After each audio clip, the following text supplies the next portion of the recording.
নমস্কাৰ, মই আপিল ৰহমান আৰু স্বাগতম জনাইছোঁ ইউটিউব চেনেললৈ।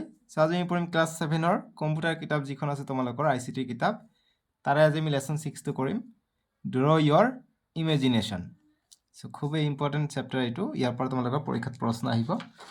তোমালোকে চাবা এক্সাৰচাইজ দি আছে অনুশীলনী পেজ নম্বৰ 52 চাবা। সো অনুশীলনীৰ আটাইকেইটা প্ৰশ্ন উত্তৰ মই ধুনীয়াকৈ কৰি দিম, তোমালোকে ভিডিঅ'টো লাইক কৰি দিবা।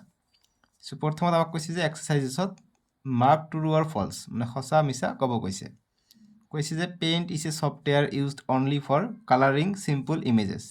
চ' এইটো ফলছ হ'ব, কিয়নো পেইণ্ট ছফ্টৱেৰ যে আমি অকল ইয়াত অনলি কালাৰিং চিম্পল ইমেজেছ কৈছে, গতিকে আমি চিম্পল ইমেজক কালাৰ কৰিব পাৰোঁ, লগতে আমি এডিটিং কৰিব পাৰোঁ ইমেজক। চ' গতিকে সেইকাৰণে এইটো কি হ'ব, ফলছ হ'ব। অকল আমি কালাৰ তেনেকুৱা নহয়, এডিটিঙো আমি কৰিব পাৰোঁ, ঠিক আছে। বি নম্বৰ কৈছে The shapes tool is used to draw different shapes. গতিকে শেপ টুলবিলাক আমি ডিফাৰেণ্ট শেপ ড্ৰ কৰিবলৈ ব্যৱহাৰ কৰোঁ, গতিকে এইটো একেবাৰে সঁচা হ'ব, ট্ৰু হ'ব, ঠিক আছে। চি নম্বৰ কৈছে যে the size tool is used only with the eraser tool. গতিকে চাইজ টুলটো অকল ইৰেজাৰ টুলৰ লগত নহয়, ইৰেজাৰ টুলটো কি হয়, চাইজটো কি হয়, এবাৰ ইৰেজাৰটো সৰুকৈ আমি মুচিব পাৰোঁ, এবাৰ ডাঙৰকৈ ইৰেজাৰ কৰি মুচিব পাৰোঁ। আকৌ আমি টেক্সৰ ক্ষেত্ৰতো কৰিব পাৰোঁ, যেতিয়া আমি কিবা এটা ড্ৰ কৰিম, পেঞ্চিলটো থিকনেছ যিটো আছে থিকনেছটো আমি মোটা কৰিব পাৰোঁ বা চিকুণো কৰিব পাৰোঁ। গতিকে ইৰেজাৰ টুলটো অকল নহয়, আমি পেঞ্চিলতো ব্যৱহাৰ কৰিব পাৰোঁ চাইজ টুলটো, গতিকে এইটো ফলছ হ'ব, ঠিক আছে। এতিয়া আমাক কৈছে যে match part A with part B, ইয়াৰ লগত ইয়াক আমাক মিলাব কৈছে।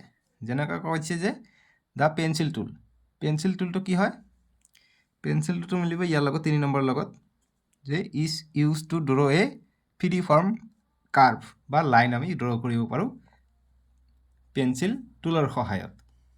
তাৰপিছত দ্য ইৰেজাৰ টুলটোত আমি কি ব্যৱহাৰ কৰিব পাৰোঁ, ইৰেজাৰ টুলটো আমি is use to erase anything from the drawing area. So' আমি সকলো মুচিব পাৰোঁ ইৰেজাৰ টুল দি, গতিকে এইটো মিলিব 5 নম্বৰৰ লগত। তাৰপিছত কৈছে যে দ্য ফিল উইথ কালাৰ টুল, গতিকে ফিল উইথ কালাৰ আমি এইটোত ব্যৱহাৰ কৰোঁ 2 নম্বৰত। is used to fill an area or an object with the selected color. এইটো কৈছে যে দ্য টেক্সট টুলটো কিহত ব্যৱহাৰ কৰোঁ আমি, ইউজ টু এড টেক্সট, গতিকে এইটো মিলিব এইটোৰ লগত 1 নম্বৰটোৰ লগত, ঠিক আছে।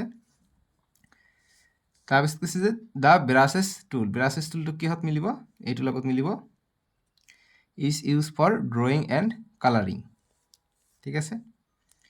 এতিয়া আমাক 3 নম্বৰ প্ৰশ্ন দিছে যে write the steps to save a Paint ফাইলক ছেভ কৰিবৰ কাৰণে আমাক ষ্টেপ কেইটা দিব কৈছে।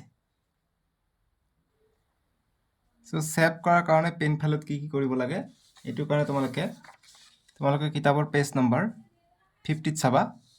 ওপৰত ধুনীয়াকৈ লিখা আছে how to save paint file কেনেকৈ ছেভ কৰিব পাৰোঁ। গতিকে এনচাৰ হিচাপে তোমালোকে লিখিবা যে এনচাৰ 1 নম্বৰ লিখিবা যে click on the file menu, 2 number select save, তাৰপিছত 3 নম্বৰ লিখিবা, চিত্ৰবিলাক আঁকিব নালাগে, ডাইৰেক্ট 3 নম্বৰ লিখিবা যে type a suitable file name in the box labelled file name and choose a format JPEG, GIF, PNG বা TIFF etc from the box labelled save S type.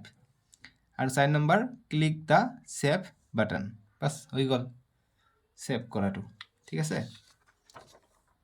এতিয়া আমাক কৈছে 4 নম্বৰ যে draw a house using the pencil tool and fill with colour. So' গতিকে এইটো তোমালোকক paint ব্যৱহাৰ কৰিব লাগিব, পেইণ্টত তোমালোকে পেঞ্চিল ব্যৱহাৰ কৰি এটা ঘৰ আঁকিবা, এনেদৰে ধুনীয়াকৈ শেপ ইউজ কৰি, পেঞ্চিল ইউজ কৰি, লাইন ইউজ কৰি তোমালোকে ধুনীয়াকৈ এটা ঘৰ আঁকিব পাৰিবা আৰামত, ঠিক আছে। কম্পিউটাৰত তোমালোকে চেক কৰিবা, এনেকৈ ঘৰ আঁকি তোমালোকে এনেকৈ দিবা, এনেকৈ দুৱাৰ দিবা, এনেকৈ ঘৰ আঁকাৰ পিছত এতিয়া কৈছে ফিল্ড উইথ কালাৰ, গতিকে ইয়াত কালাৰ দিব পাৰা, ইয়াত ক্লিক কৰিলে ইয়াত কলা দিব পাৰা, ইয়াত হালধীয়া দিব পাৰা, ঠিক আছে।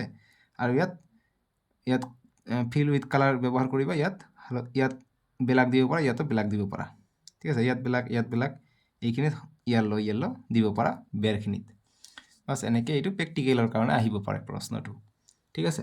চ' এইখিনি আছিলে, আমি নেক্সট ভিডিঅ'ত চেপ্টাৰ 7টো কৰিম, অন্তিমটো চেপ্টাৰ। সেইটো চেপ্টাৰটোৰ নাম হৈছে working safely in the cyber world ডেছক্ৰিপশ্যনত দি আছে, তাতে ক্লিক কৰি চাব পাৰিবা। আজিলৈকে আহোঁ, বাই বাই, টেক কেয়াৰ।